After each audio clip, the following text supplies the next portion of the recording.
வாலிப பிள்ளைகளுக்கு ஒரு அன்பான வேண்டுகோள் இன்றைக்கு நான் கேட்கொள்ள விரும்புகிறேன்.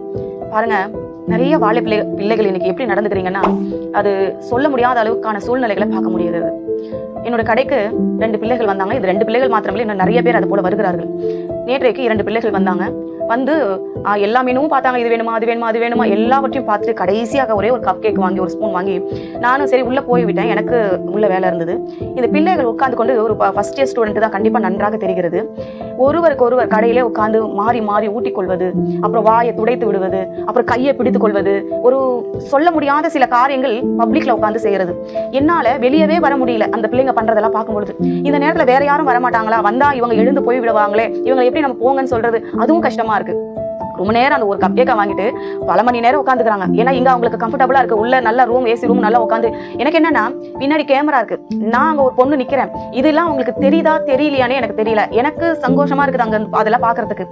திடீர்னு என்ன பண்றாங்க, சரி நம்ம இது வெளியே நிக்காம இருந்தாலும் இவங்க யாரும் இல்லன்ட்டு இன்னும் கொஞ்சம் அட்வான்டேஜ் எடுத்துப்பாங்கன்னு சொல்லிட்டு, வாலிப பிள்ளைங்களுக்கு நான் சொல்றேன், நீங்க என்ன நினைக்கிறீங்கன்னா, அம்மா அப்பா நம்ம கூட இல்ல, நம்ம எங்கேயோ தூரம் வந்துட்டோம், நம்ம காலேஜ் கிட்ட இருக்கிறோம், இந்த ஏரியால இருக்கிறவங்க யாருக்கும் நம்மள தெரியாது, இவங்கெல்லாம் நம்மள பார்த்தா என்ன பார்க்கலன்னா என்ன, நம்மளுடைய இஷ்டம் அப்படின்னு சொல்லி நீங்க நினைக்கிறீங்க. பாருங்க, உங்களுக்கு ஒரு வசனத்தை நான் வாசிக்கிறேன். இதே நீதிமொழிகள் புத்தகம் 5ஆம் அதிகாரத்துல 21வது வசனம் வாசிக்கிறேன். மனுஷனுடைய வழிகள் கர்த்தரின் கண்களுக்கு முன்பாக இருக்கிறது, அவனுடைய வழிகள் எல்லாவற்றையும் அவர் சீர்தூக்கி பார்க்கிறார். அப்பா அம்மா முன்னாடி நீ வேணா மறைஞ்சிருக்கலாம், ஒரு நாள் இருளில செய்கிறது ஒரு நாள் கர்த்தர் வெளிச்சத்துக்கு கொண்டு வருவார். நீங்க எப்படிதான் இருந்தாலுமே கூட சில இடங்களுக்கு போகும் பொழுது அங்க நிக்கிற ஜனங்கள் எப்படிப்பட்டவர்களா இருப்பார்கள் என்று உணர்ந்து கொள்ளணும். ஒருவேளை யாரோ ஒருத்தர் அதை பார்த்து உங்க தாயில இடத்துலயோ உங்க தகப்பன் இடத்துலயோ போய் உன் பிள்ளைகளை இடத்துல நான் பார்த்தேன், இப்படி பார்த்தேன் என்று சொல்லும் பொழுது அந்த தாயின் இருதயம் எவ்வளவு வலிக்கும், அந்த தாயினுடைய மனசு எவ்வளவு வேதனைப்படும், அந்த தகப்பன் எவ்வளவு அவமானங்களை சந்திப்பார். அதற்கு தான் வேதம் சொல்லுகிறது, இஷ்டத்துக்கு விடப்பட்ட பிள்ளை தாய்க்கு வெட்கத்தை உண்டு பண்ணுகிறான். இதே நமக்கு வேதம் தான் கற்பிக்கிறது. பாருங்க, அன்பான வேண்டுகோளாய் நான் உங்களிடத்தில் சொல்லுகிறேன், வாலிப பிள்ளைகளுக்கு, ஒருவேளை இதை பார்த்து கொண்டிருக்கிறேன் உங்கள யாராவது இப்படி இருப்பீர்கள், ஆனால் உங்கள் வழிகளை கட்டாயமாக நீங்க மாற்ற வேண்டிய அவசியத்துல இருக்கிறீங்க.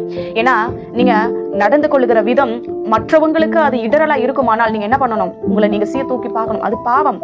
அப்படிப்பட்ட வழிகளில நீங்க நிற்க கூடாது என்று வேதம் சொல்லுகிறது. அத எங்க எப்படி நடந்து கொள்ள வேண்டும் என்ற ஞானமும் வேண்டும். அதுக்குதான் அது அனுதினமும் நீதிமொழிகள் படிங்கன்னு சொல்றது.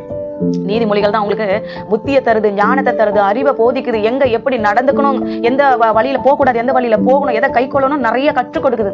எனவே தேவ பிள்ளைகளை உங்கள் இடத்துல நான் அதிகமா அன்பான வேண்டுகோளாய் வைக்கிறேன். வாலிப பிள்ளைகளுக்கு முக்கியமாக நீங்க பப்ளிக்ல நடந்து கொள்ளும் பொழுது நிதானமாய் ஞானமாய் நடந்து கொள்ளுங்கள். அது நீங்க ஒருவேளை தேவ பிள்ளைகளா இருப்பீர்களானால் உங்க எல்லா காரியங்களையும் கர்த்தர் பார்த்து கொண்டிருக்கிறார். இங்க நீங்க மறைத்தாலும் ஒரு நாள் அங்க வெளிப்படும். எனவே ஞானமா செயல்படுங்க. தயவு செய்து நீங்க உங்களுடைய வழிகளை சீர்படுத்துங்க.